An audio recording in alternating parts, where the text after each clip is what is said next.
Nous allons maintenant passer à la dernière représentation qui est par Laetitia Dedon, qui est doctorante en co-tutelle internationale France-Québec à l'Université polytechnique des Hauts-de-France et à l'Université de Montréal. Et donc, son sujet de thèse porte sur la géohistoire comparée de la construction des territoires fluviaux à travers l'étude de la vallée de l'Escaut et de la région de Montréal dans la vallée laurentienne.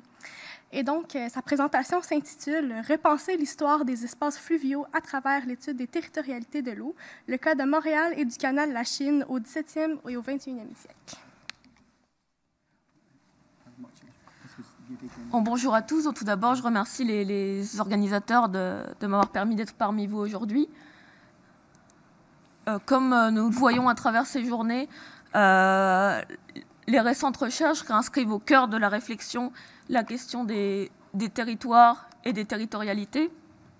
notamment à travers des champs de recherche tels que l'histoire environnementale qui témoignent de ce tournant spatial également en histoire, en s'intéressant notamment aux liens et aux interactions entre la transformation de l'environnement et la construction des territoires, que l'on voit notamment par de récents travaux. On a par exemple le numéro spécial de la revue d'histoire d'Amérique française intitulé « Territoire et environnement » ou encore l'ouvrage « Aménagement et environnement, perspective historique » qui mobilise le concept de territorialité emprunté aux géographes français tels que Claude Raffestin ou Guy Diméo pour repenser les dynamiques des territoires de l'eau sur la longue durée.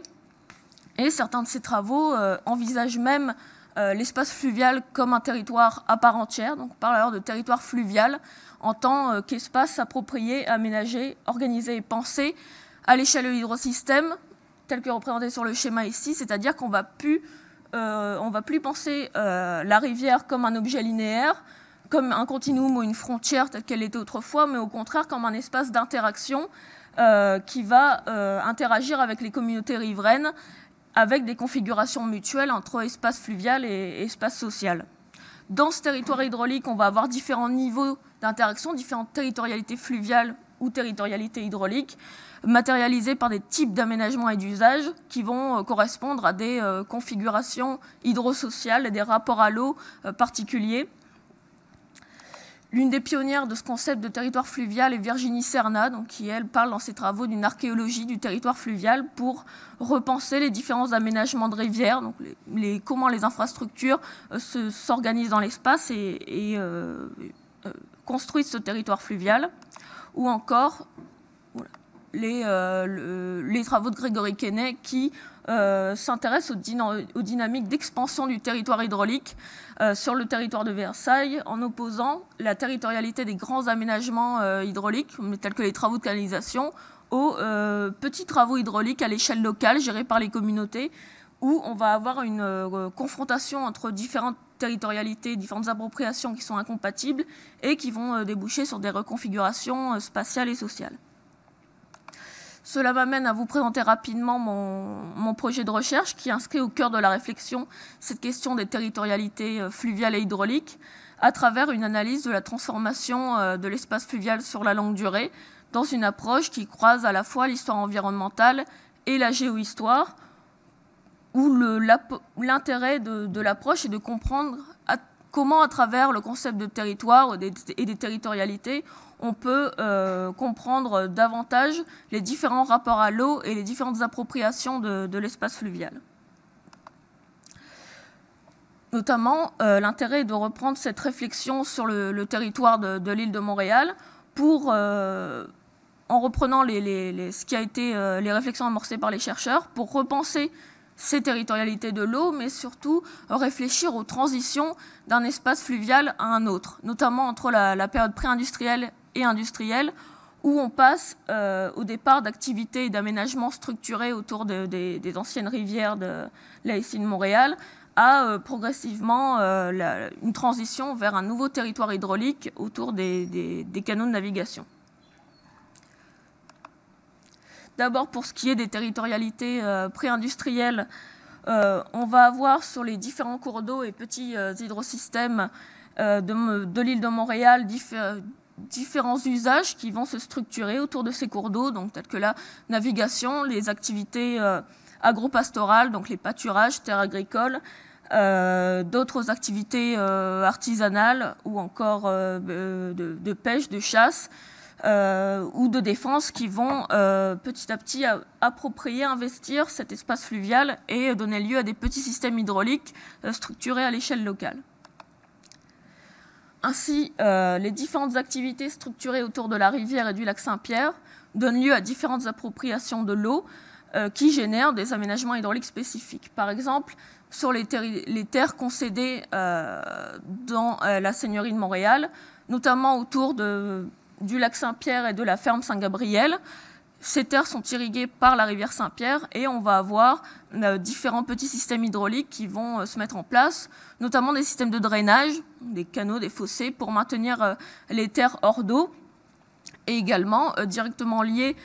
aux structures agraires et au régime seigneurial, des infrastructures telles que les moulins à eau, qui vont être liées aux banalités seigneuriales, ou encore des activités artisanales telles que les tanneries qui investissent les bords du lac Saint-Pierre, le ruisseau Glen, et donner lieu à des petits aménagements, et également les cours d'eau qui vont structurer aussi les fortifications de Montréal. Parmi ces différentes appropriations de l'eau, l'énergie hydraulique correspond à un type de territorialité qui est marqué par la mise en place de différents petits aménagements hydrauliques tels que les biefs, les dérivations,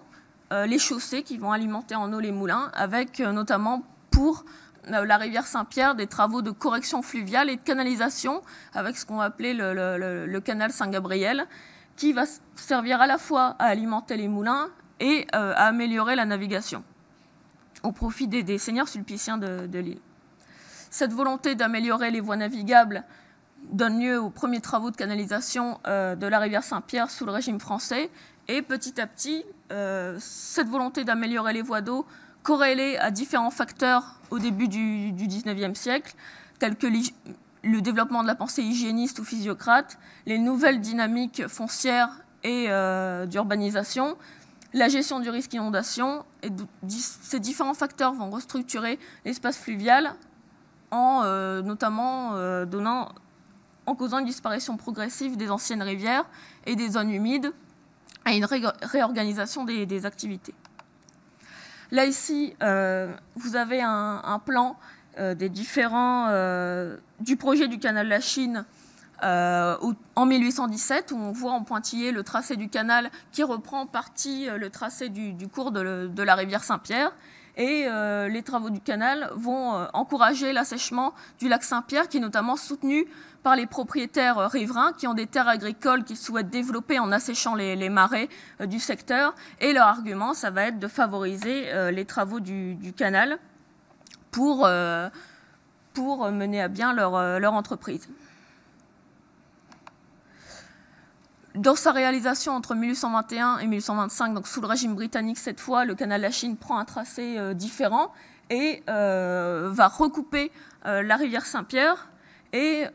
également passer à travers, en fait, recouper les anciens espaces agro-pastoraux qui s'étaient structurés à la période précédente, avec une recomposition territoriale importante qui est caractérisée par un remembrement du parcellaire et des expropriations autour des travaux de creusement du canal. On a notamment ici le plan de la commune Sainte-Anne de Montréal qui est recoupé et morcelé en différentes parties en fait, suite aux travaux de creusement du canal et qui va disparaître petit à petit suite aux travaux d'assèchement et à l'établissement des industries. Toujours autour de cette question de la transition d'un espace fluvial à un autre, on a le site de la ferme Saint-Gabriel, qui est marqué à partir des années 1840 par un partage et la vente des différentes terres agricoles qui composaient autrefois le domaine foncier des Sulpiciens, qui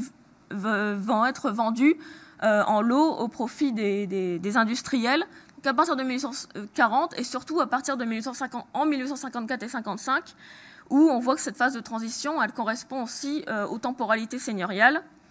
avec un domaine qui, là, en 1857, on a un plan de la ferme Saint-Gabriel et qui ressemble à tout, sauf à une ferme ensuite, et qui est marqué par, qui est devenu un véritable territoire industriel incorporé au territoire hydraulique du canal. Tandis que le territoire du canal de la Chine se développe, on va avoir, à contrario, les petites rivières de Montréal qui vont progressivement disparaître du paysage urbain, avec qui est lié aux dynamiques d'expansion, donc à la croissance urbaine au nord, au sud et à l'ouest de Montréal. Et cette croissance urbaine associée à une perte de fonctionnalité avec les moulins, notamment le moulin du Petit Séminaire du Collège de Montréal qui disparaît après les années 1830, associée aux problématiques de salubrité urbaine face à la population croissante, au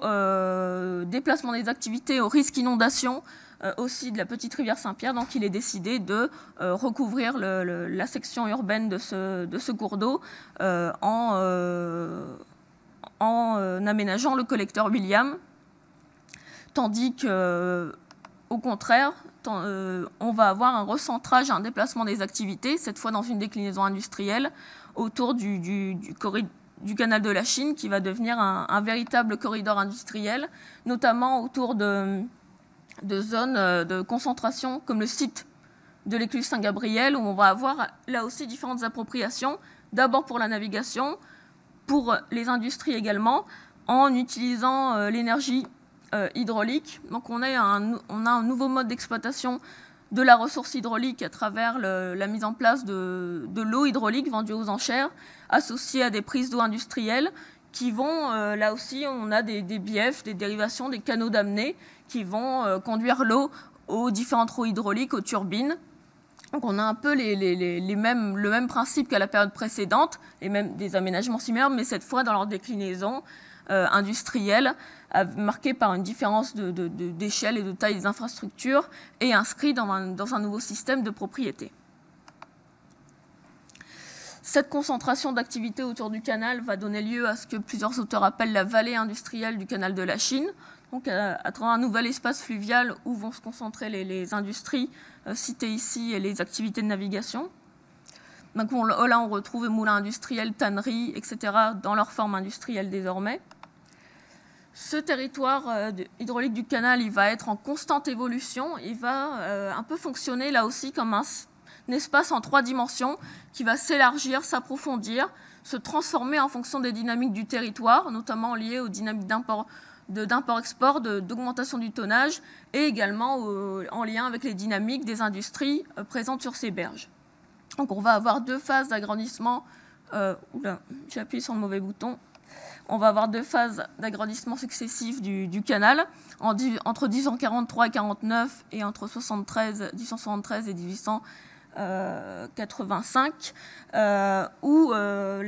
l'espace fluvial s'élargit, mais on a également tout au long de la période, et ça jusqu'aux années 1930-1940, un territoire qui va être en constante évolution, en perpétuelle transformation, avec des nouveaux aménagements tels que les bassins, les quais, les gares d'eau, les nouvelles prises d'eau industrielles qui illustrent en fait un chantier perpétuel qui se reconfigure et l'objet de transformation mutuelle avec les industries présentes sur les berges du canal. Dans cette dynamique et dans ces travaux liés à la transformation, là aussi, ces différentes sections de la rivière Saint-Pierre vont être incorporées au territoire du canal, et la rivière Saint-Pierre va devenir, dans différents secteurs, ce qu'on appelle le collecteur Saint-Pierre, et là aussi être transformé et disparaître du paysage. Le territoire du canal est aussi en interaction constante et en coévolution avec les différents quartiers présents sur ces berges, où les différents quartiers structurés autour du canal La Chine deviennent de véritables villes industrielles nées du canal, marquées là aussi par des façonnements mutuels. Le cas le plus connu est celui du quartier Saint-Henri, qui est connu pour ses tanneries, qui sont présentes dès le XVIIIe siècle dans leur forme pré-industrielle et ensuite prennent là aussi une échelle industrielle, où on a là aussi des travaux de reconfiguration mutuelle en interaction avec le canal et les quartiers qui s'urbanisent très rapidement. Ensuite, à l'ère post-industrielle, on a de nouvelles territorialités de l'eau qui se structurent, consécutivement à la fermeture du canal de la Chine en 1970 et au creusement de la voie maritime du Saint-Laurent, où on a dans un premier temps le développement de friches industrielles, puis une réappropriation des fronts d'eau liés aux activités récréatives, à la création de nouvelles aménités qui résultent d'un nouveau rapport à l'eau, où la nouvelle culture de l'eau va laisser davantage de place à une approche esthétique, écologique et patrimoniale des cours d'eau, qui est matérialisée là aussi par de nouveaux aménagements, que les ports de plaisance, pistes cyclables et autres infrastructures liées à ces activités récréo-touristiques, où le canal à Chine est consacré comme lieu historique national également. Donc l'intérêt des territorialités est qu'elles constituent véritablement un outil heuristique pour repenser les différentes appropriations des territoires de l'eau en réexplorant les reconfigurations spatiales et sociales, les dynamiques d'hybridation et d'interaction, notamment en articulant les échelles micro et macro. C'est quelque chose d'extrêmement important, en jouant sur l'étude des micro-aménagements et des grands travaux comme les travaux de canalisation.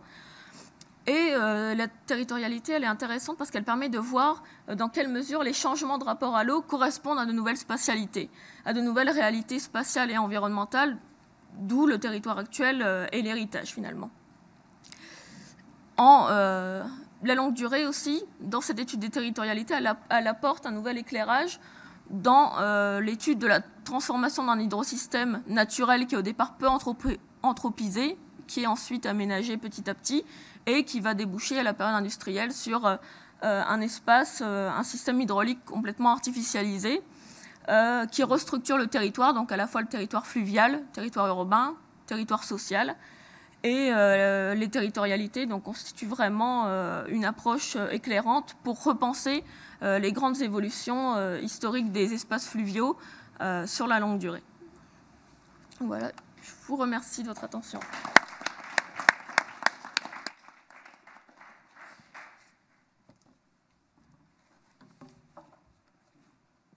Donc, merci beaucoup à nos présentateurs et présentatrices pour ces 3 excellentes communications.